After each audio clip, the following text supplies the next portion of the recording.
आज हम पढ़ेंगे, जैसे अब तक हम लोगों ने पढ़ा कि किस तरीके से भारतीय संविधान था, उसका संवैधानिक विकास किस क्रम में होते हुए आ रहा था। तो इसमें सबसे पहले हम लोग कंपनी के शासन की बात करते हैं कि ब्रिटिश साम्राज्य ने यानी वहाँ की जो रानी थी उन्होंने क्या किया कि कंपनी को परमिशन दी थी कि आप जाइए भारत और पूरी दुनिया में जा करके व्यापार कीजिए। तो इसके साथ जब व्यापार उन्होंने करना चालू कर दिया, राजनीतिक सहभागिता उनकी जब बढ़ती चली गई, तो इसके बाद कंपनी को रेगुलेट करने के लिए, उसके ऊपर नियंत्रण करने के लिए वहाँ के ब्रिटिश गवर्नमेंट ने क्या किया कि एक्टों को निकालना चालू कर दिया। तो हमने इसके बीच में जितने एक्ट पढ़ते हुए आए हैं उसी क्रम में आज हम आगे पढ़ेंगे। अब तक हम 1733 का एक्ट पढ़ चुके थे, उससे आगे का अधिनियम पढ़ेंगे 1853 का चार्टर एक्ट, 1853 का चार्टर एक्ट।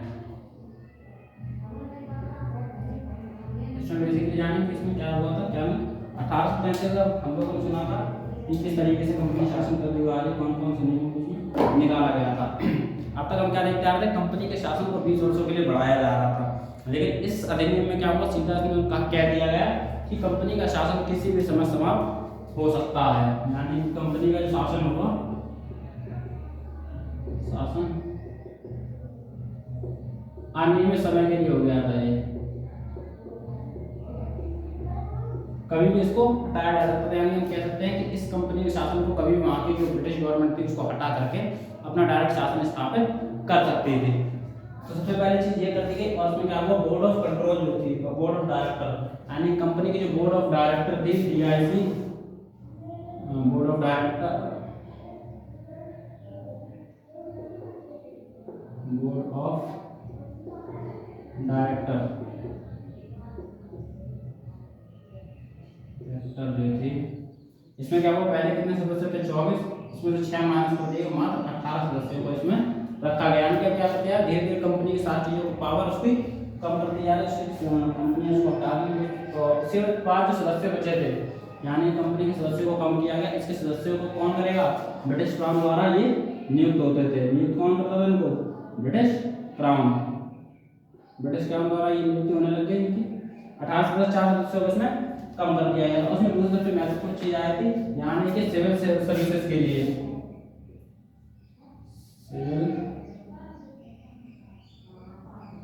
सिविल सर्विसेज के लिए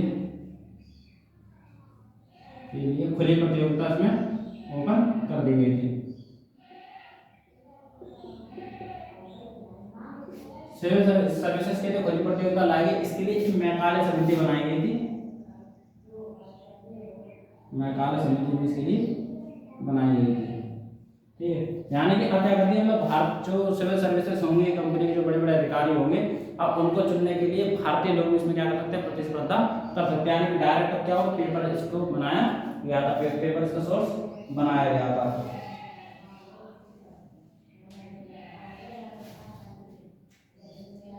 इसकी शुरुआत हुई 1854 में, और उसके बाद उसमें एक चीज और की गई थी, इसमें क्या हो, बंगाल के लिए एक अलग गवर्नर की नियुक्ति कर दी गई, अलग गवर्नर की नियुक्ति हो गई। यानी कि यहाँ से धीरे धीरे क्या होता जा रहा है, धीरे धीरे कंपनी के शासन को, यानी कंपनी की पावर्स को क्या करते जा रहे हैं, कम करते हुए चले जा रहे हैं।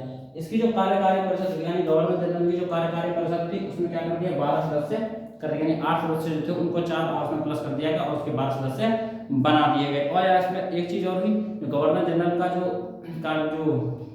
कानूनी जो सलाहकार एक सदस्य लाया गया था, उसको स्थायी सदस्य बना दिया गया था। इस एक्ट में इतना ही हुआ था। इसके बाद अगला एक्ट है 1858 का एक्ट। ये 1858 का एक्ट इंपॉर्टेंट होगा।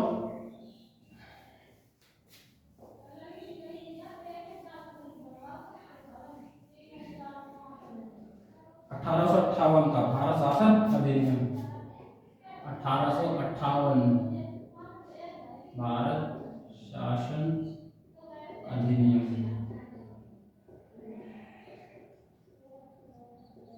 यहाँ से क्या हुआ था, 1857 में जो क्रांति हुई, यानी कि एक महान क्रांति हमारे स्टार्ट होती है 1857। उसके बाद क्या होता है, कंपनी का शासन, वहाँ का ब्रिटिश जो गवर्नमेंट होती है, कंपनी का शासन उन्होंने बिल्कुल ही समाप्त कर दिया। और यहाँ से क्या होता है कि भारत के ऊपर सीधे क्या होता है, ब्रिटिश सम्राट का शासन स्टार्ट हो जाता है। 1858 के अधिनियम में बनाया गया। यहाँ पर क्या है, कंपनी के शासन को समाप्त कर दिया। सबसे पहला कंपनी का शासन क्या हुआ था, कंपनी का शासन समाप्त हो गया था, कंपनी का शासन समाप्त हो गया। उसके बाद क्या होता है, वहां पर जितने भी पावर्स थी, जो जितनी पावर्स है कंपनीज के पास थी, यहाँ के राजनीतिक पावर या व्यापारिक पावर, जो भी सारी पावर्स थी, प्रशासनिक पावर किससे चलेंगे, ब्रिटिश सम्राट के पास डायरेक्ट चली गई। और 1884 यानी कि पिट्स इंडिया एक्ट जो आया था 1800 और 1784 का पिट्स इंडिया एक्ट आया था, उसमें क्या हुआ था, उसमें जो द्वैध शासन को लाया गया था, द्वैध शासन की जो व्यवस्था की गई थी, उस द्वैध शासन को क्या कर दिया, यहाँ पर समाप्त कर दिया गया। यानी कि भारत के अंदर जो द्वैध शासन प्रणाली को लाया गया, उसको समाप्त करके सेंट्रलाइजेशन को लाया गया, यानी कि चीजों को केंद्रीकृत करना चालू कर दिया गया। और उसके बाद भारत का शासन चलाने के लिए, कि भारत के ही ऊपर राज करने के लिए, वहां की संसद में ही, वहीं की संसद द्वारा एक व्यक्ति चुना जाता है, जिसको भारत सचिव का पद दिया गया, इंडियन सेक्रेटरी, यानी कि भारत सचिव का पद दिया गया, भारत सचिव बनाया गया, जो क्या करेगा, भारत सचिव और गवर्नर जनरल, गवर्नर जनरल को वायसराय कर दिया गया, वायसराय, यानी गवर्नर जनरल को वायसराय कर देगा और भारत सचिव का पद बना दिया गया। अब भारत के अंदर जो भी कार्य होंगे, एक भारत सचिव होगा जो इंग्लैंड में बैठा हुआ होगा, और भारत का गवर्नर जनरल जो भारत, यानी यही दोनों मिलकर के क्या करेंगे, भारत के शासन को चलाएंगे। तो सबसे पहले, यानी कि हम बात करते हैं सबसे पहले गवर्नर जनरल की, यानी कि प्रथम गवर्नर जनरल वायसराय, प्रथम वायसराय और अंतिम गवर्नर जनरल थे लॉर्ड कैनिंग, लॉर्ड कैनिंग, यही थे अंतिम गवर्नर जनरल भारत के, और पहले वायसराय लॉर्ड कैनिंग। उसके बाद ब्रिटिश संसद जो होगी अपने कार्यों के प्रति क्या होगी, उत्तरदायी होगी। सबसे पहले से ब्रिटिश जो संसद होगी, यहाँ से उसका शासन चल रहा है, अपने कार्यों के पीछे क्या होगी, भारत के उत्तरदायी बनी रहेगी। और उसके सदस्यों परिषद का गठन किया गया, 15 सदस्यीय परिषद का गठन किया गया, जो क्या करेगी, इनके भारत के शासन को चलाने में काम करेगी और सहयोग आगे करेगी।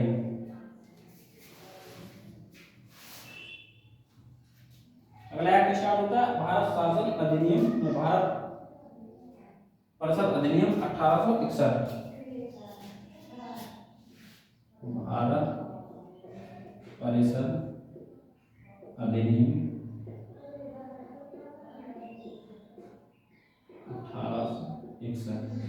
अब देखते हैं इस एक्ट में क्या हुआ था। धीरे धीरे क्या हो रहा है, कंपनी अब डायरेक्ट ही शासन करते हुए आ रही है। और अब ये इन लोगों ने जो 1858 का जो आया था, उस समय ब्रिटेन के जो पीएम थे लॉर्ड डर्बी, उन्होंने भी सीधे ये कहा था कि आने वाले समय में तो कोई भी तरीके से, किसी भी तरीके से आपको भारत की राजनीति को कंट्रोल करना है, और इस तरीके से कंट्रोल करना है कि वहाँ पर किसी भी तरीके से कोई दोबारा से 1857 जैसी क्रांति की उद्भव ना हो सके। यहाँ पर क्या हुआ, मंत्रिमंडलीय व्यवस्था ला दी गई थी। यहाँ पर क्या हुआ, मंत्रिमंडलीय व्यवस्था लाई गई, मंडलीय व्यवस्था लाई गई। इसमें 6 मंत्रालय बना दिए गए थे, गृह, राजस्व, सैन्य, कानून, वित्त और लोक कार्य।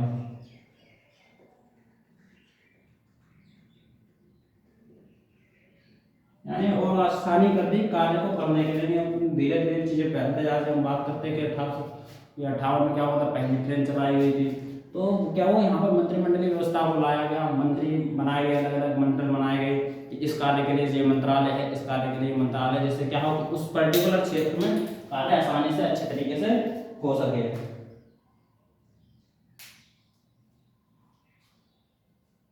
इसके बाद क्या हुआ, जो प्रशासन चलाने के लिए जो कार्यकारी परिषद थी, इसमें अधिक से अधिक 12 सदस्य और कम से कम 6 सदस्यों की बात कह दी गई। यानी अधिक से अधिक कितने सदस्य हो सकते हैं, मैक्सिमम जो सदस्य होंगे, मैक्सिमम जो सदस्य होंगे वो कितने हो सकते हैं, 12, और मिनिमम जो सदस्य होंगे वो कितने हो सकते हैं, 6।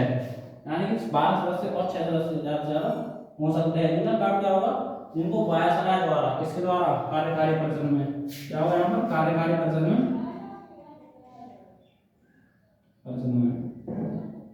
अधिकतम 12 और न्यूनतम 6 सदस्यों की नियुक्ति कौन करेगा, इनको नियुक्त करने की पावर किसको दे दी, वायसराय को। वायसराय जो होगा इनकी नियुक्ति करेगा कार्यकारी परिषद में।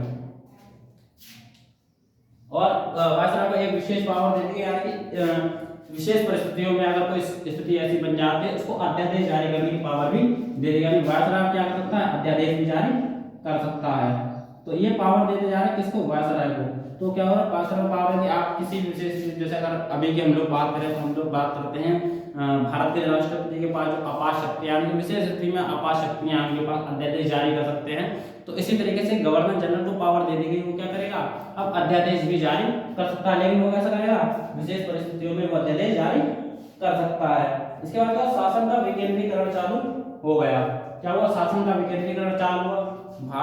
भारत शासन का विकेंद्रीकरण सबसे पहले बंगाल 1862, पंजाब और उत्तर पश्चिम सीमा प्रांत के विधान परिषदों का गठन कर दिया, यानी कि बंगाल, उत्तर पश्चिम सीमा प्रांत और पंजाब, यानी कि 3 जगहों को क्या करते हैं, विधान परिषदों का गठन कर दिया, अलग अलग विधान परिषदें बना दी। 3 विधान परिषदें बनाई गई थी विकेंद्रीकरण में, विकेंद्रीकरण किया गया इनका। सबसे पहले बंगाल, पंजाब और उत्तर पश्चिम सीमा प्रांत, इनका क्या हुआ, इनके विधानमंडलों को, विधान परिषद इनकी गठित कर दी गई, परिषद का गठन कर दिया गया। तो ये था 1861 का अधिनियम। इसके बाद आगे चलते हैं 1873 के भारत शासन अधिनियम के ऊपर।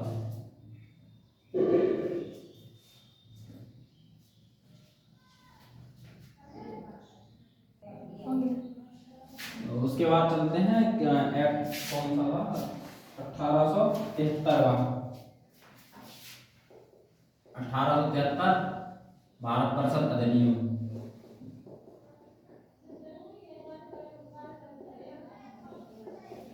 भारत परिषद अधिनियम 2 ही चीज इसमें इंपॉर्टेंट है। सबसे पहले इसमें एक कार्य को दिया गया था कि कंपनी को किसी भी समय, यानी कि ईस्ट इंडिया कंपनी जो होती है हमारी, उसको किसी भी समय पर समाप्त किया जा सकता है, किसी भी समय उसको भंग कर सकते हैं, किसी भी समय समाप्त कर सकते हैं।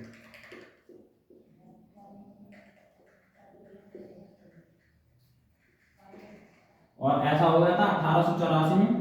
1884 में औपचारिक रूप से, यानी औपचारिक रूप से क्या करते हैं, कंपनी को समाप्त कर दिया गया था। 1884 में कंपनी को समाप्त कर दिया। उसके बाद राज्य उपाधि अधिनियम 1876 को लेके आया गया।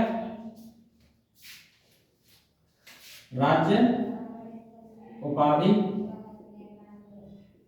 अधिनियम, राज्य उपाधि अधिनियम 1876 को लेके आया गया, जिसके अंदर क्या किया गया, इसमें एक सबसे बड़ी घोषणा कर दी गई, यानी कि ब्रिटेन की जो महारानी थी, यानी हम बात करते हैं ब्रिटेन की जो महारानी थी,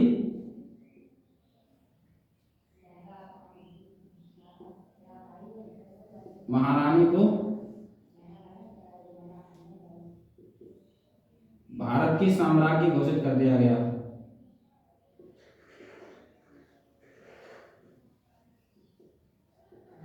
यानी ब्रिटेन की जो रानी थी, महारानी जो कहा जाता था, जो महारानी जो वंश के अनुसार चलते हुए आ रहे थे, उनको क्या कर दिया गया, भारत की साम्राज्य घोषित कर दिया गया। यानी राज्य उपाधि अधिनियम आया था, शाही राज्य उपाधि अधिनियम, यहाँ से जैसे कंपनी का शासन खत्म किया गया, कंपनी खत्म किया, उसके बाद इसी तरीके से ब्रिटेन की रानी को भी भारत की रानी बना दिया गया।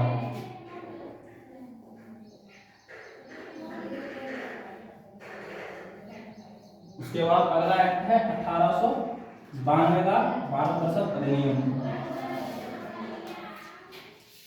1892 भारत परिषद अधिनियम।